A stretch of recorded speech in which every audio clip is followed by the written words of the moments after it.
What's going on, everybody? Welcome back to the Scale News Update. If you're not familiar with the show, this is where we talk about the news topics that happened in the scale world of RC over the past week. I was late with the news with the holiday weekend, but we're here to catch up. So if you enjoyed the Scale News Update, hit the like button. Let's jump into this week's episode. First for this week, some factory team links for the Element Enduro platform are now available individually. You can buy these in either high clearance or regular traditional straight links. They are the nickel plated, but they also have an additional black coating that's applied after the fact, it says. Now we've seen the high clearance links on the platforms like the Gatekeeper as well as the new Ecto. So if you buy a high clearance link option, or if you for some reason need additional links or you're trying to piece something together, then it looks like you can purchase each of these sizes individually. You can find these available now on the Associated website, so you can jump over there, figure out exactly what links you may need for your vehicle depending on the wheelbase. Probably best to consult your manual and see exactly what lengths are required. Next, for you DR10 owners, Exotech has released a new set of aluminum steering knuckles. Aluminum steering knuckles are fairly common. These do say that they have a slightly different steering geometry compared to factory to help minimize bump steer. Drag racing, you're not dealing with a ton of travel, but minimizing any unintended steering is obviously a bonus. I'll link to where you can find these steering knuckles as well as links to the rest of today's stories in the description below. And then after the long wait, the Traxxas is finally here. After a long wait, a lot of teasing, just little bits of information at a time, it finally dropped. Some were pleased, some were underwhelmed, but what Traxxas released was a LCG/based vehicle with some updated and improved parts.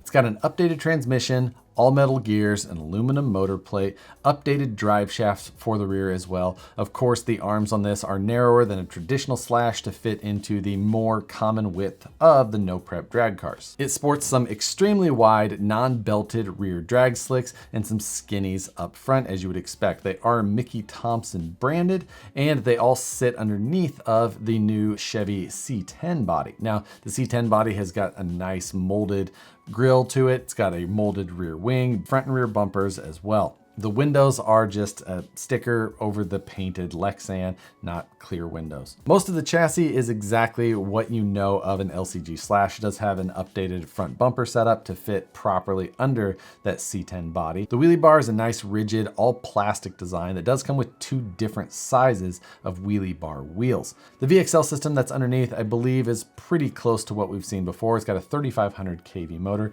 pretty similar to what the Team Associated motor is, just a little bit faster, but it does have noticeably less kV than what comes in the low seat RTR drag car.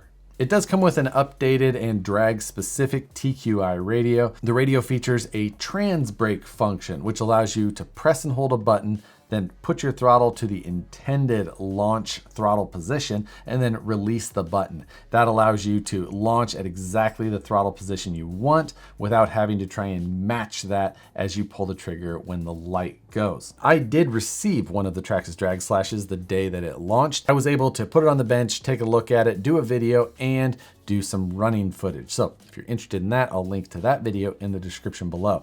Now, the price of the Traxxas drag slash did come in at $500. Price seems to be the biggest sticking point for people, which is unsurprising. It is more than the other two RTR drag car options that are available now. As we've seen, prices do seem to be going up, and I think we'll see this as a trend throughout the hobby and throughout most of the things that we buy for some time to come. The drag slash is a fantastic looking package, likely going to sell very well through stores.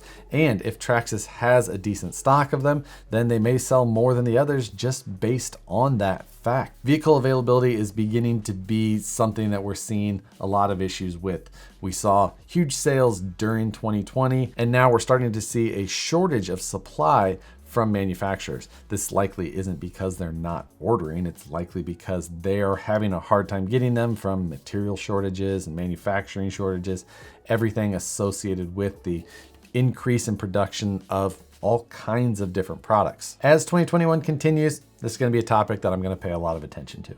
And speaking of costs, this week Vanquish announced also that there was a 10% increase in pricing. Again, the cost of materials, labor, tooling, other things associated with manufacturing are rising. We've all seen the countless memes on the price of lumber, and that's also happening in other segments of material. So it's not the first of the market corrections that we've seen this year, and it certainly won't be the last. A handful of weeks ago, we saw a teaser of a new J Concepts body coming out, and I believe at the time it was just called the Machine, but it does appear now that they've got some more information out on it, and it's a Pontiac Firebird style body.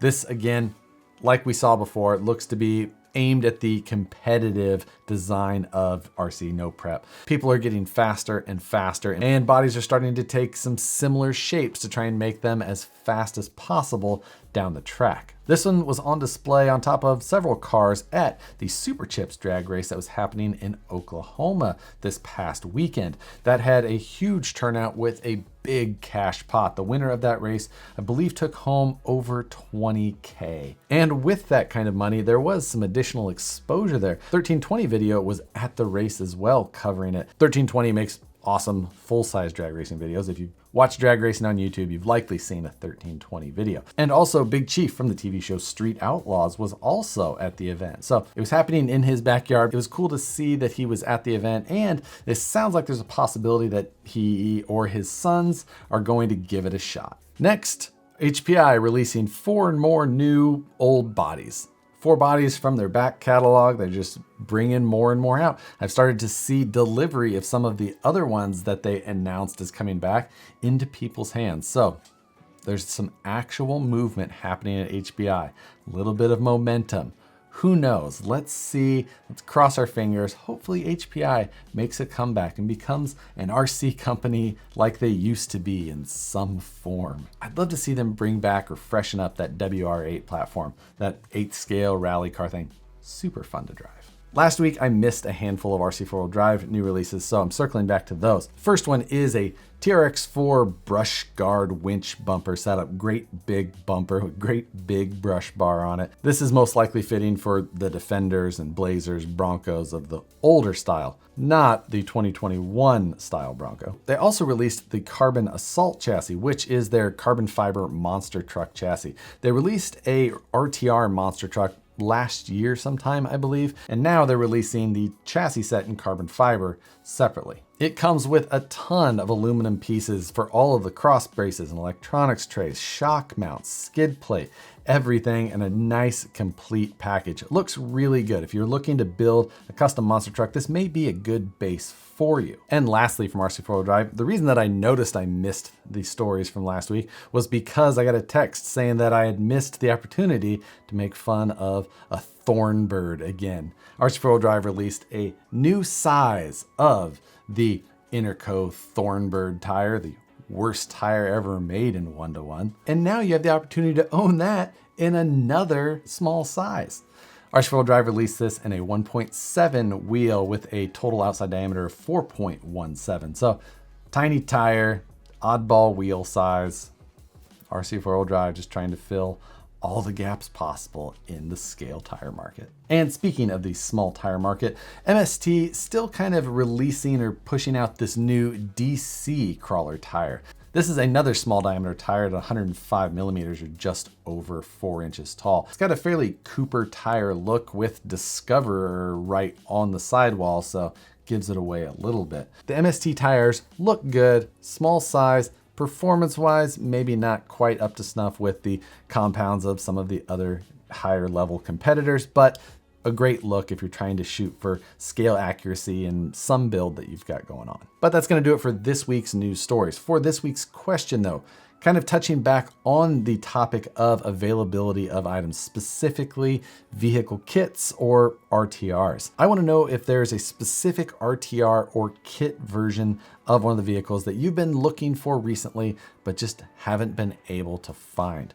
Or if that's not the case yet, what's the next one you're looking to pull the trigger on? And do you think that there's a chance that they may be hard to get? Drop your comments below. Reading those is always my favorite part of the Scale News Update. With that, thanks for watching this Scale News Update. As always, I appreciate you guys stopping here every Tuesday, normally Wednesday this week. Again, apologize on being late. But with that, thanks again. Hit the like button if you enjoy these videos. Subscribe if you're not already. Hit the notification bell so you see the videos as soon as they get uploaded. As always, thanks again for watching, and we'll see you on the next one.